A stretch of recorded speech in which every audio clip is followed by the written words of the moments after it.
بسم الله الرحمن الرحيم. الحمد لله رب العالمين، والصلاة والسلام على أشرف الأنبياء والمرسلين نبينا محمد وعلى آله وصحبه أجمعين.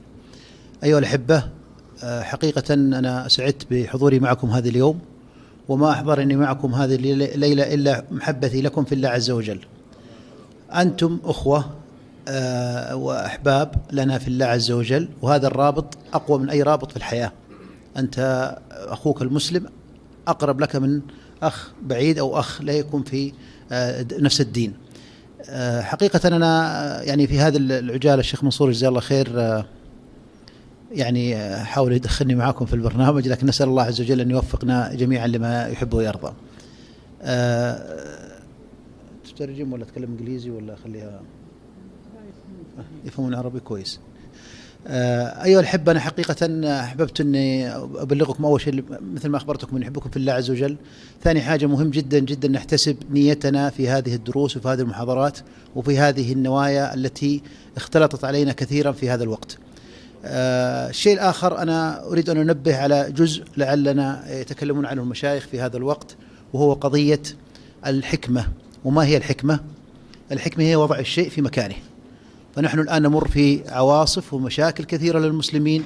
المسلمين في الهند عندهم مشاكل، ونحن حقيقة نعتصر قلوبنا دما عليهم، لأنهم أخوة لنا في الله عز وجل، يدينون بنفس الدين.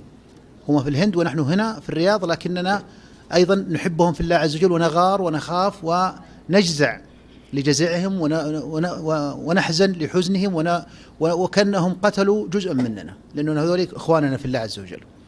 فمهم جدا جدا جدا تستشيرون العلماء والمشايخ في أي أمر تعملونه، ونفس الوقت استخدام الحكمة. الحكمة ضالة المؤمن أن وجدها فهو أحق بها. فالحكمة هي وضع الشيء في مكانه، لا الإنسان يتسرع في ردة فعله أو يعمل شيء خطأ قد يحمل الآخرين هذا الخطأ.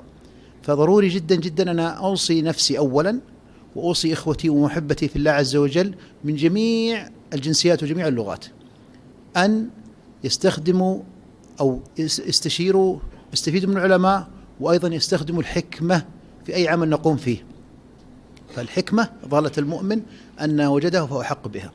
فأنا هذه وصيتي لكم كأحباب وأخوان في الله عز وجل. وأيضا كما أخبرتكم في البداية، أنا والله ما جابني ولا أتى بي هنا إلا حبتي لكم في الله عز وجل. والشيخ منصور أخ لي من قديم، يمكن أكثر من 20 سنة إحنا وياه مع بعض في المجال الدعوة، نسأل الله يحرمنا منكم الأجر. لكن أنا محبة لكم وفي الله عز وجل حببت أن أبلغكم هذه الرسالة فقط القصيرة جدا جدا: الحكمة ثم الحكمة ثم الحكمة. جزاكم الله خير.